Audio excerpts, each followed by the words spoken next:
Under Section 107 of the Copyright Act, 1976, allowance is made for fair use for purposes such as criticism, comment, teaching, education, scholarship, and research. Fair use is a use permitted by copyright statute that might otherwise be infringing. Non-profit, educational, or personal use tips the balance in favor of fair use. Greetings to you in the name of our Lord and Savior Jesus Christ. The Bold Faith. What is Bold Faith? What is this series all about? அப்படின்னா நம்ம பார்க்குற உலகம், நம்ம வாழ்கிற உலகத்தில் நம்ம நிறைய விஷயங்கள் பார்க்குறோம், கேட்குறோம், உணர்கிறோம். இதெல்லாம் கடவுளுடைய பிள்ளைகளா அவருடைய பார்வையில் எப்படி நம்ம பார்க்கறது, எப்படி நம்ம கேட்டு புரிஞ்சிக்கிறதுன்ற விஷயங்களை ஷேர் பண்ணுறது தான் இந்த சீரீஸ். ஆல்ரெடி 2 எபிசோட் போயிடுச்சு, நான் எக்ஸ்பிளைன் பண்ணல. So I wanted to mention that here. And இந்த சேனல் வளர்ந்துக்கிட்டே போது everyday new subscribers are coming every time I post new video. I praise God for that. ஒரு விஷயம் தெளிவாக புரிஞ்சுக்கோங்க, நான் உங்களுடைய மெய்ப்பன் கிடையாது, நான் உங்களுடைய வழிகாட்டி கிடையாது. As a brother in Christ என்னால் என்னென்ன ஹெல்ப் பண்ண முடியுமோ அந்த ஹெல்ப் தான் அந்த சேனல் மூலமாக நான் ஷேர் பண்ணுறேன். பேசிக்கலி நான் இவாஞ்சலைஸ் பண்ணுறதுக்கு தான் நான் சோஷியல் மீடியாக்குள்ளேயே வந்தேன். யூடியூப் மூலமாக சப்ஸ்கிரைபர்ஸ் அண்ட் ஃபாலோவர்ஸை பில்ட் பண்ணணும் அப்படின்ற மோட்டிவில் நான் வரல. யாருமே சப்ஸ்கிரைப் பண்ணாமல் பார்த்தா கூட எனக்கு சந்தோஷம் தான், பயனடைஞ்சால் சந்தோஷம். ஓகே, இது ஒரு குயிக் அனௌன்ஸ்மெண்ட் தான் இந்த வீடியோ. என்னென்னா, நீங்கள் உங்களை சுற்றி நடக்கிற விஷயங்களில் நீங்கள் எதெல்லாம் கடவுளோட பார்வையில் புரிஞ்சிக்கணும்னு நினைக்கிறீங்களோ அந்த விஷயங்களை நீங்கள் கமெண்ட்டில் சொல்லலாம். அதை ஒரு கிறிஸ்டியன் எப்படி பார்க்கணும் அப்படின்ட்டு நான் கற்றுக்கிட்ட விஷயத்த நான் வீடியோவாக போட்டு பப்ளிஷ் பண்ணுறேன். ஓகே, ஸோ இந்தந்த விஷயங்கள்லாம் பற்றி பேசினா பிரயோஜனமாக இருக்கும் அப்படின்னு நீங்கள் எதெல்லாம் நினைக்கிறீங்களோ அதெல்லாம் கீழே கமெண்ட்டில் சொல்லுங்கள். ஆர் இன்ஸ்டாகிராமில் வந்து எனக்கு ப்ரைவேட் மெசேஜ் பண்ணலாம். எப்படி நீங்கள் பண்ணோன்னா, #டாபிக்னு போட்டு ஒரு லைன் பிரேக் விட்டு யுவர் கொஷின், நீங்கள் என்ன கேட்க போகிறீங்களோ அதை தெளிவாக கப்புள் ஆஃப் லைன்ஸில் சொல்லிடுங்க. எதை தெரிஞ்சுக்கணும்னு ஆசைப்பட்றீங்களோ, எதை புரிஞ்சிக்கணும்னு ஆசைப்பட்றீங்களோ அதெல்லாம் நீங்கள் அந்த கேள்வியை டீட்டெயிலாக போட்டுடுங்க. அண்ட் another லைன் பிரேக் விட்டு எதுக்காக நீங்கள் இதை தேடுறீங்கன்ற விஷயத்தை எனக்கு சொல்லுங்கள். ஏன்னா நீங்கள் எந்த பாயிண்ட் ஆஃப் வியூலேருந்து எந்த டிரெக்ஷனில் நீங்கள் அதை பார்க்குறீங்களோ அது எனக்கு புரிஞ்சுதுன்னா உங்களுக்கு புரியற மாதிரி விளக்குறது எனக்கு கொஞ்சம் ஈஸியாக இருக்கும். நீங்கள் அதை பற்றி எவ்வளோ தெரிஞ்சு வச்சுருக்கீங்க, இல்லை நீங்கள் அதை எந்த மைண்ட் செட்டோட அப்ரோச் பண்ணுறீங்க, எதுக்காக நீங்கள் தேடுறீங்கன்னா அதுக்கான எஃபர்ட்டை நான் போட்டு நான் உங்களுக்கு ஷேர் பண்ண முடியும். ஏன்னா இது உங்களுக்கு பிரயோஜனமாக இருக்கணும்னு தான் இந்த சீரீஸே நான் பண்ணுறேன்.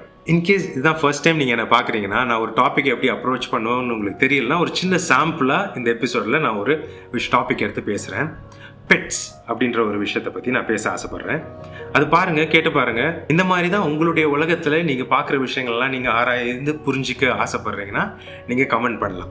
அண்ட் எல்லாத்துக்குமே நான் பதில் கொடுப்பேனா I am not very sure. சில பேர் ரகசியங்கள்லாம் தேடுறாங்க, ரெவலேஷன்லாம் என்கிட்ட நிறைய பேர் கேள்வி கேட்டிருக்காங்க.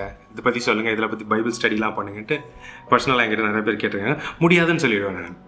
ரகசியத்தை தேடி ஒருத்தர் தொலைஞ்சு போவாங்கன்னா அவங்களுக்கு அந்த மிஸ்லீடிங்கான வழியை காட்ட எனக்கு விருப்பம் கிடையாது. அதனால தான் நீங்கள் இந்த கமெண்ட் பண்ணும்போது நீங்கள் என்ன காரணத்துக்காக இதை புரிஞ்சிக்க ஆசைப்படுறீங்கன்னு நீங்கள் சொன்னீங்கன்னா எனக்கு பயனுள்ளதாக இருக்கும். நான் அதுக்கு பதில் கொடுக்கலாமா வேணாமான்னு சொல்லிடுவேன். எனக்கு தெரியாதுன்னா நான் தெரியாதுன்னே சொல்லிடுவேன். தெரிஞ்சால் தெரிஞ்ச வரைக்கும் எவ்வளோ டீட்டெயிலாக சொல்ல முடியுமோ அவ்வளோ போடுறேன். ஸோ இந்த சாம்பிள், நிறைய பெட்ஸ் வளர்க்க ஆரம்பிச்சிட்டாங்க. ஏகப்பட்ட வெரைட்டிஸ் ஆஃப் பெட்ஸு, பல்லி, பாம்பு, என்னென்ன வாட் நாட், எலி, சுண்டெலி, பெருச்சாலிலாம் கூட பெட்டாக வளர்க்குறாங்க. நாய், பூனை, மீன், தொட்டியில் போட்டு மீன் வளர்க்குறது, தொட்டியில் போட்டு செடி வளர்க்குறது, ஏகப்பட்டது. அது நம்ம எப்படி பார்க்கணும், அந்த உயிரினத்தை நம்ம எப்படி கடவுளுடைய பார்வையில் பார்க்கறதுன்றது நான் கொஞ்சம் ஷேர் பண்ணுறேன். டாக், நாயின்ற ஒரு உயிரினத்தை, அது வந்து it's a wild animal, ferocious animal. It's a carnivorous animal. ரத்தம், கறி அதான் சாப்பிடும். ஓகே, கடவுள் அதை எப்படி படைச்சாரு? வைல்டில், வனாந்தரத்தில், நம்மளுக்கு வனாந்தரம், அதுக்கு வீடு, அந்த இடத்துல அந்த நாய் எப்படி வாழுது, கடவுள் படைச்ச நாய் எப்படி வாழுதுன்றதை பார்த்துட்டு வந்துருங்க. அதுக்கப்புறம் we'll continue. Across the vast African savanna, survival is an unforgiving game.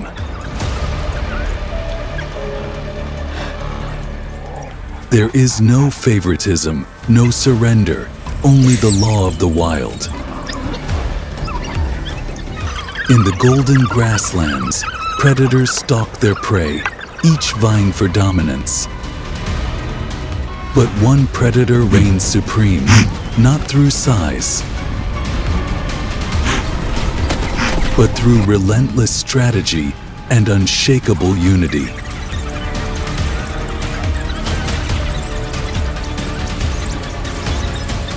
With unmatched coordination, unbreakable discipline, and a staggering hunting success rate,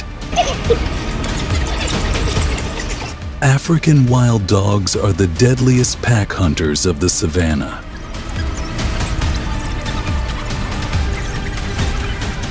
Their prey doesn't fall to brute strength, but to exhaustion, relentlessly pursued by a force that never wavers.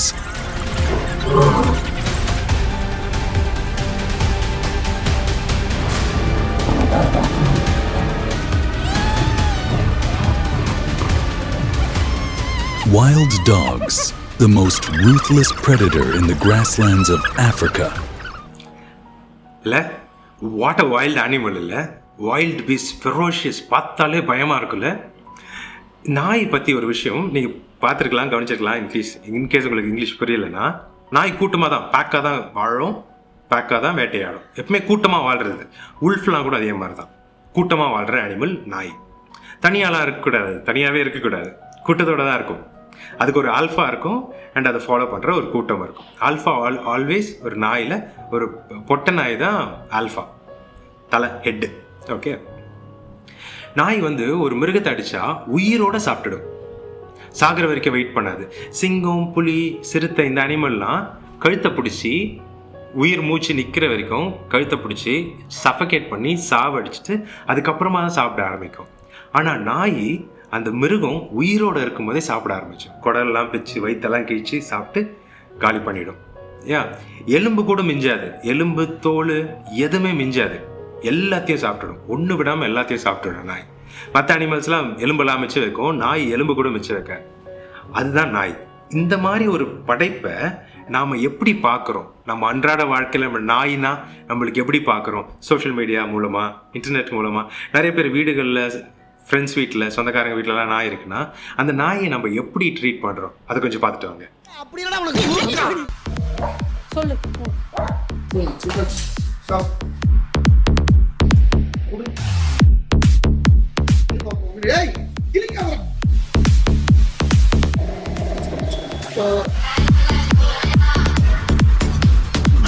இது என்னது? ஐயோ,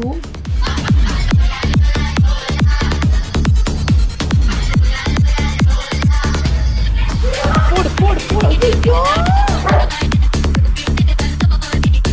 ஏய் வெறுப்பேத்தாதவனே. இந்த நீ தான் கிழிச்ச?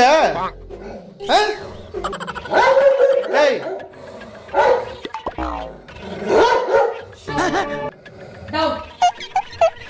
எதுக்கு கிழிச்ச சொல்லு, பதில் சொல்லு. எதுக்கு முதல்ல கிழிச்ச, பதில் சொல்லு.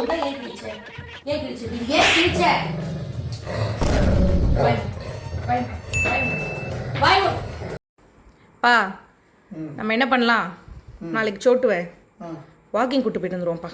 வாக்கிங்கா? ஆமா, வாக்கிங் வேணாம், பீச்சுக்கு வேணா போலாமா? அந்த லீஷ் இருக்குல்ல, லீஷ் எடுத்துரு. இந்த லீஷ் எடுத்துட்டு அப்படியே நம்ம போனோம்னா, தேவி பாட்டி இருக்காங்கல்ல, அவங்க தேவி பாட்டி, ஆமா, அவங்கள பார்க்க போ. சரி, ஒரு நிமிஷம், குளிக்க ஊத்தலாம், குளிச்சிடலாம். இது குளிக்க நான் என்ன சொல்ல, மாமா என்ன கேட்க சொன்னேன்?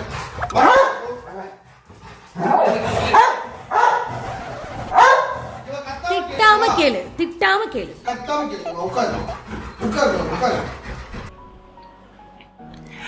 இல்லை, கடவுள் எப்படி படைச்ச அனிமல், அது எப்படி வாழணுன்ட்டு கடவுள் நியமிச்சிருக்காது. அதுக்கு எதுக்காக அதுக்கு கொடுத்த பல்லு, அதோடைய ஸ்டாமினா எல்லாமே நம்ம எதுக்காக பயன்படுத்திட்டு இருக்கோம்? விளையாடுறதுக்கு. ஒரு ஸ்டஃப்ட் அனிமல் மாதிரி கட்டி பிடிச்சிட்டு விளையாடுறதுக்கு, பால் தூக்கி போட்டால் போய் பொறுக்கிட்டு வர்றதுக்கு, இப்படி தான் யூஸ் பண்ணுறோம். எல்லாருமே எப்படி பண்ணுறாங்கன்னு சொல்ல, அதோடைய ஸ்கில்ஸை பயன்படுத்த மாதிரி நிறைய பேர் வேட்டையாடுறதுக்கு நாயை ட்ரெயின் பண்ணி கூட்டிகிட்டு போகிறாங்க, காவல் காக்கிறதுக்கு நாயை ட்ரெயின் பண்ணி வச்சுக்கிறாங்க. ஆடு மேய்க்கிறவங்கலாம் நாயை வச்சு ஆடு மேய்க்கிறதா பண்ணுறாங்க, இருக்கிறாங்க, இல்லைன்னு சொல்ல. ஆனால் இதுதானே, இந்த மாதிரி தானே நம்ம ஒரு அனிமலை பார்க்குறோம். பிட் அனிமல்னால் மீன்னா தொட்டிக்குள்ளேயே இருக்கணும், பார்க்குறதுக்கு கண்ணுக்கு அழகாக இருக்கணும். அந்த தொட்டிக்குள்ளே பொம்மை கும்மெல்லாம் போட்டு வச்சுட்டு கலர் கலராக மண்ணெல்லாம் வச்சு அதில் பபுள்ஸ் விட்டுட்டு அது இது பண்ணிவிட்டு அந்த மீன் அதுக்குள்ளே சுற்றி சுற்றி வரணும். சாவர வரைக்கும் அந்த தொட்டிக்குள்ளேயே இருந்து சாகணும் அந்த மீன், இல்லை? அதுக்கு பேர் ஸ்லேவரி. அதுக்கு பேர் ஸ்லேவரி. ஒரு செடியை தொட்டிக்குள்ளே போட்டு வச்சோன்னா அந்த வேர் ஊன்ற இடம் இல்லாமல் தொட்டிக்குள்ளேயே சுற்றி சுற்றி வரும் வேர். எப்போனா மண்ணு மாற்றத்துக்கு செடியை தொட்டிக்குள்ளேருந்து வெளியே எடுப்பாங்க, பார்த்தா அந்த தொட்டி ஷேப்பில் அந்த வேர் இருக்கும். போகிறதுக்கு வளர்கிறதுக்கு இடம் இல்லை, படறதுக்கு இடம் இல்லை. இதெல்லாம் ஸ்லேவரி, க்ரூவல்ட்டி, சித்திரவதை பண்ணுறோம். நம்ம ஜெயிலில் போட்டு அடைச்சி வச்சுருக்கோம். நாய்ங்கெல்லாம் அப்பார்ட்மெண்ட்ஸில் வச்சுருக்காங்க, வீட்டுக்குள்ளே வச்சுருக்காங்க, காம்பவுண்ட் விட்டு வெளியே போகாது. அதுக்கு டாய்லெட்லாம் போகணுன்னா கூட நம்ம எப்போ கேட்டு திறக்கிறோம் அப்போ தான் ஓடும். அது வரைக்கும் அடக்கின்னு இருக்கணும். அது ஒரு நாளைக்கு 2 தடவை தான் வெளியே கூட்டுவோம். நம்மளுக்கு நேரம் இருந்தால் தான் அதுவும் 2 வேளை வாக்கிங் கூட்டுன்னு போகிறேன்னு சொல்லுவாங்க. அது டாய்லெட் போகிறதுக்காக. நம்ம கொடுக்குறத தான் சாப்பிட்ணும், சொல்லும் போது தான் சாப்பிட்ணும் இல்லை? ஸ்லேவரி அந்த அந்த காம்பவுண்டுக்குள்ளே சுற்றிட்டு வரும். காம்பவுண்டுக்குள்ளே சுற்றத்துக்கு கூட இடம் இருக்கும். அப்பார்ட்மெண்ட்டுக்குள்ளலாம் சில பேர் நாய் வச்சுருக்காங்க. நாயெல்லாம் நல்லா பொதுன்னு ஒபீஸாக இருக்கும். ஏன்னா அதுக்கு ஓடுறதுக்கு இடம் இல்லை, எக்ஸசைஸ்க்கு இடம் இல்லை. சாப்பிட்டு உட்காந்து பண்ணி மாதிரி இருக்குது. அந்த வீடியோவில் பார்த்துருப்பீங்க. ஏன் பண்ணி மாதிரி இருக்குது, அது செனப் பண்ணி மாதிரி இருக்குது. அது சிக்காயே சாவுது, நிறைய நோய்கள் வருது. அதுக்கு பெல்ட் போட்டு, அது யோக்கு நம்மளுக்கு பெல்ட் போட்டு, நம்ம அப்பா அம்மா நம்மளுக்கு பெல்ட் போட்டு விட்டு கழுத்தில் மணி தொங்க விட்டா நம்மளுக்கு பிடிக்கும்னு நினைக்கிறீங்க? எப்போ பாரு சங்கிலி போட்டு எங்கன்னா கட்டி வச்சா ஃப்ரீடம் இல்லைல்ல? கர்த்தர் இந்த பூமியை கீழ்ப்படுத்தி ஆண்டு கொள்ளுன்னு நம்மளுடைய முன்னோராகிய ஆதாம் கிட்ட சொன்னார். அப்படின்னா என்ன பண்ணணும்? அனிமலை டேம் பண்ணி அதோடைய ஸ்கில்ஸ் இருக்க ஸ்கில் செட்டு அதை நம்மளுடைய வாழ்க்கைக்கு தேவையானதுக்கு பயன்படுத்திக்கிடும். ஏன் கீழ்ப்படுத்தி ஆள்றதுன்னா அதுதான். ஓகே, இந்த ட்ரைபல் பீப்புளெலாம் வைல்ட் அனிமல்ஸை டேம் பண்ணுவாங்க. இந்த ஸ்குரில்ஸு, பேர்ட்ஸு, குரங்கு கிரங்குலாம் டேம் பண்ணி வச்சுப்பாங்க. அது ஃப்ரீயாக சுற்றிட்டு இருக்கும். ட்ரைபல் பீப்புள், ஏன் காட்டுவாசிங்கன்னு சொல்லுவோம். அவங்களுக்கு தான் புத்தி இருக்குது, நேச்சரை ரசிப்பாங்க, உயிரினத்துக்கு கொடுக்க வேண்டிய மரியாதை கொடுக்குறாங்க. நம்ம இந்த டவுனில் சிட்டியில் வாழ்கிறவங்க, இந்த ஸ்கைஸ்கேப்பர்ஸில் வாழ்கிறவங்க, நம்ம பயங்கர எஜுகேட்டட், லிட்ரேட், ப்ரொஃபஷ்னல் பீப்புள், நாமெல்லாம் நேச்சருக்கு, உயிரினத்துக்கு மரியாதை கொடுக்கறதில்ல. காசுக்காக உயிரை விற்கிறோம். குட்டி நாய், குட்டி பூனை, பறவை, மீன் எல்லாம் காசுக்கு கொடுத்து வியாபாரம் பண்ணிட்டு இருக்கோம். உயிரை மதிக்க தெரில. உயிரை விற்று வாழலாமா? அதில் சோறு திங்கலாமா? எவ்வளோ அருவறுப்பான விஷயம் இல்லை? பூச்செடி விற்கிறது கூட அதுதான். அது ஒரு உயிர். உங்களை கூண்டுக்குள்ளே போட்டு, ஒரு ஆணு ஒரு பெண்ணை கூண்டுக்குள்ளே போட்டு ஒரு வீட்டுக்குள்ளே அடைச்சி வச்சு வருஷம் பிள்ளைய பெத்து அனுப்பு அந்த குழந்தை எடுத்துன்னு போய் விற்றுனுந்தா நீங்கள் என்ன சொல்லுவீங்க? க்ரூவல்ட்டின்ல சொல்லுவீங்க, ஸ்லேவரியில் சொல்லுவீங்க. வீட்டுக்குள்ளே போட்டு ஒரு ஆணும் பெண்ணும் அடிச்சுட்டு சாப்பாடு தண்ணி டெய்லி அந்த வீட்டுக்குள்ளே போயிட்டு இருக்கணும். உங்களுக்கு 2 பேரோட வேலையை மேட் பண்ணி குட்டி போடணும். இதுதான் பறவைகளை வச்சு பண்ணுறாங்க. கூண்டுக்குள்ளே அடைச்சி வச்சுட்டு சாப்பாடு தண்ணி டெய்லி கொடுப்பாங்க, கூண்டை க்ளீன் பண்ணுறது அது இதுன்னு. அது கூண்டுக்குள்ளேயே இருக்கும். எப்போ பாரு முட்டை போட்டுனே இருக்கும். சீசன் முட்டை போடும், குட்டியை வளர்க்கும், குட்டி எடுத்து அவன் விற்று காசாக்குவான். இதெல்லாம் க்ரூவல்ட்டி. அந்த பறவைகளை, அந்த நாய்களை, அந்த மீன்களை தான் நம்ம பெட்டாக வாங்கி வளர்க்குறோம். டேம் பண்ணி வளர்க்கலாம். நான் இந்த தப்பு நானும் பண்ணியிருக்கேன். கடவுள் எனக்கு உணர்த்தினார். நான் அதை கொஞ்சம் காட்டுறேன். நான் என்ன பண்ணேன்னு காட்டுறேன், பார்த்துக்கோங்க.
ஸோ நானும் பறவைகளை வளர்த்துருக்கேன், நிறைய பறவைகள் வளர்த்துருக்கிறேன், ஹேண்ட் டேம் பண்ணியிருக்கிறேன், விளையாடுவாதங்களோட. என் வீட்டுக்குள்ளே எங்கே வேணால் பறக்கலாம். நான் அப்பார்ட்மெண்ட்ஸில் வாழ்ந்திருந்தேன். ஓகே, நான் ஒரு 16வது மாடியில் வாழ்ந்திருந்தேன். அப்போ தான் கடவுள் எனக்கு இதெல்லாம் கொஞ்சம் விளக்குனார். என் வீட்டுக்குள்ளே நிறைய இடத்துல பர்ச்சேஸ் வச்சுருப்பேன் பறவைகள் உட்கார்றதுக்கு. வீட்டுக்குள்ளே எங்கே வேணால் பறக்கலாம், ஃப்ரீயாக பறக்கலாம். சாப்பாடு தண்ணி எப்போவுமே ரெடியாக இருக்கும், எப்போ வேணால் போய் குடிச்சிக்கலாம். அது பேசிக்லி பேர்ட் லிட்டர் பண்ணுறது, அது பர்ச்சில் இருந்தால் லிட்டர் பண்ணும். அதுக்கெலாம் நான் இடம் வச்சுட்டேன். என்ன, அது வாழ்க்கை பூரா என் அப்பார்ட்மெண்ட்டுக்குள்ளேயே தான் வாழணும், வெளியே போக முடியாது. என் கதவு சாத்தியிருக்கும். அண்ட் பறவைகள்லாம் மினிமம் 12லேருந்து 14 வருஷம் வரைக்கும் வாழும். இப்போ நீங்கள் பார்த்தீங்கல்ல, அந்த பறவைகள்லாம் மினிமம் 12லேருந்து 14 வருஷம் வரைக்கும் வாழும் மினிமம். கொஞ்சம் நிறைய பஞ்சவர்ண கிளிலாம் சொல்கிறாங்களே, பெரிய பேரட், மக்காவெல்லாம் சொல்லுவாங்கள்ல, அதெல்லாம் 95 வருஷம்லாம் வாழும், 100 வருஷத்துக்கு மேலெலாம் வாழும், 80லேருந்து 100 வருஷத்துக்கு மேலெலாம் வாழும். அவ்வளோ காலமும் கூண்டுலேயே இருக்கும். பார்த்து ரசிக்கிறதுக்காக கூண்டுக்குள்ளே வச்சு அத்தனை வருஷம் வாழ்க்கை பூரா முட்டை பொரிச்சதுலேருந்து அது சாவர வரைக்கும் கூண்டுலேயே இருக்கும். கூண்டு தவிர அதுக்கு வெறிய எதுவும் தெரியாது. நிறைய பறவைங்களுக்கு பறக்க கூட தெரியாது. வெட்டி வச்சிருவாங்க, ஃபெதர்ஸை வெட்டிடுவாங்க, கிளிப் பண்ணிடுவாங்க, பறக்கக்கூடாதுன்றதுக்காக, பறந்து ஓடிடக்கூடாதுன்னு. ஏன் பறவைகள்லாம் பறக்கும், ஃப்ரீ ஃப்ளைட் தான், வீட்டுக்குள்ளே தான் பறக்கும். ஒரு நாள் கடவுள் இந்த நான் பரிபூர்ணம் அடைகிற பாதையில் இருந்தேன், ஃபாஸ்ட் பண்ணிட்டு இருந்தேன்.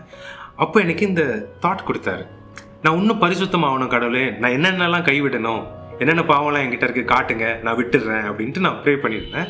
அப்போ இந்த சத்தியம் குத்துச்சு, நெஞ்சலே அடிச்சது, பலார்னு அடிச்சது, பலார்னு அடிச்சு. எவ்வளோ குரூவலான்ட்டு. நான் ஆசையாக வளர்த்தேன். இந்த பேர்ட்ஸ்லாம் எனக்கு ரொம்ப பிடிக்கும். என் கூடவே இருக்கும். நான் தூங்கினா கூட என் மேலே படுத்து தூங்கின்னு இருக்கும் அந்த பறவை. நான் ஏச்சுக்கு போது தான் தெரியும். So it is damned. அது என்னை ஒரு அம்மா மாதிரி பார்த்துச்சு. அது எனக்கு பயங்கர கில்ட்டி ஆயிடுச்சு. ஸோ நான் வளர்த்து விற்கிறதுலாம் கிடையாது. நான் வளர்த்துன்னு இருப்பேன். குட்டி போட்டுச்சுன்னா யாருன்னா கேட்குறாங்கன்னா ஃப்ரீயாக கொடுத்துருவேன். அந்த விஷயத்தில் கொஞ்சம் ஒழுங்காக இருந்தேன். பட் தப்பு பண்ணிட்டேன், ஸ்லேவரி பண்ணிட்டு இருந்தேன். அதுக்கப்புறமா கருத்தர் சொன்னார், எனக்கு இது புரிய வச்சார். என் ஃப்ரெண்டு ஒருத்தர் ஃபார்ம் ஹவுஸ் வச்சுருந்தார். அவர்கிட்ட கூப்பிட்டு எல்லாத்தையும் கொஞ்சம் வெளியே விட்டுருங்க, பறக்க விட்டுடுங்கன்னு சொல்லிட்டு விட்டேன். சார் நீங்கள் அதை பண்ணாதீங்க, நீங்கள் இப்படி பண்ணிட்டு இருக்கீங்கன்னா இப்போ மாற்ற பாருங்கள், அது தப்பு. டேம் பண்ணலாம், டேம் பண்ணி அதோட ஸ்கில்ஸை நம்ம பயன்படுத்தலாம். இந்த புறா காலில் லெட்டர் வச்சு தூது விடுறது அதெல்லாம் பண்ணலாம். அதெல்லாம் ப்ராப்பராக டேம் பண்ணுறது. ஈகிள் காலில் விடுறது, வேட்டையாடும் போது ஈகிள்லாம் கூப்பிட்டு போய் வேட்டையாடுவாங்க, வேட்டை நாய்களை கூப்பிட்டு போய் வேட்டையாடுவாங்க, பன்னி வேட்டை முயல் வேட்டைக்கெல்லாம் கூட்டிகிட்டு போவாங்க. அதெல்லாம் பண்ணலாம். நாம் பெட்ஸுன்னு சொல்லிட்டு அதுக்கு ஒரு வார்த்தையை கொடுத்து அது ஒரு பொம்மை மாதிரி வச்சு, ஒரு க்ளவுன் மாதிரி வச்சு அதை வச்சு விளாடிட்டு இருக்கோம். விளாடுற விஷயம் இல்லை. Dogs those are ferocious animal. ஒரு 20 நாய் சேர்ந்துச்சுன்னா நீங்கள் உயிரோடு இருந்ததுக்கான அடையாளமே இல்லாமல் பண்ணிடும். தோல் கீழே எலும்பு கிடும் எல்லாத்தையும் மென்னுக்குன்னு முழுங்கிடும், ஆளே காணாமல் போயிடும். ஒரு நாயை ப்ரீட் பண்ணும்போது கூட அதுக்கு ஃப்ரீடம் இல்லை. யாரோட ப்ரீட் பண்ணணும்னு அது சூஸ் பண்ண முடியாது. நாம் தான் போய் எது கூடயோ போய் கட்டி போட்டுடுறோம் நாயை. இப்போ தான் ப்ரீட் பண்ணணும், இத்தனை மாதம் கேப் விட்டு தான் ப்ரீட் பண்ணணும், வருஷத்துக்கு ஒரு தடவை தான். ஒவ்வொரு நாய்க்கும் ஒவ்வொரு நாய்க்குட்டிக்கும் ஒரு விலை வச்சு, இது இந்த ரேஞ்சு, இதோட அப்பா அம்மா இது சர்டிஃபிகேட்டு, இந்த கருமத்துக்காக அது யாரோட ப்ரீட் பண்ணணும் நாம் டிசைட் பண்ணுறோம். அதுக்கு கூட அது உரிமை இல்லையா? அது ஒரு உயிர் இல்லை. அரேஞ்ச்மெண்ட் மேரேஜ் எத்தனை பேர் கம்ப்ளைண்ட் பண்ணுறாங்க? ஃபோர்ஸ்ஃபுல்லாக மேரேஜ் பண்ணுறது எவ்வளோ பேர் கம்ப்ளைண்ட் பண்ணுறோம்? அந்த உயிரினத்துக்கு மேலே நம்ம அக்கறை இல்லைல்ல. அனிமல் ரெஸ்கியூ பண்ணுறவங்களே நிறைய பேர் தான் பண்ணிகிட்டு இருக்கிறாங்க. அவங்களால அந்த அனிமலை ட்ரீட் பண்ண தெரியல. பிகாஸ் கடவுளுடைய வெளிச்சம் இல்லை. கடவுள் எதுக்காக படைச்சிருக்காரு, எப்படி படைச்சிருக்காரு, அந்த படைப்பு எப்படி வாழணுன்றது அவருக்கு தான் தெரியும். அவரோட பிள்ளைங்களுக்கு வெளிப்படுத்துவார். நான் தேடினேன், எனக்கு கிடைச்சது.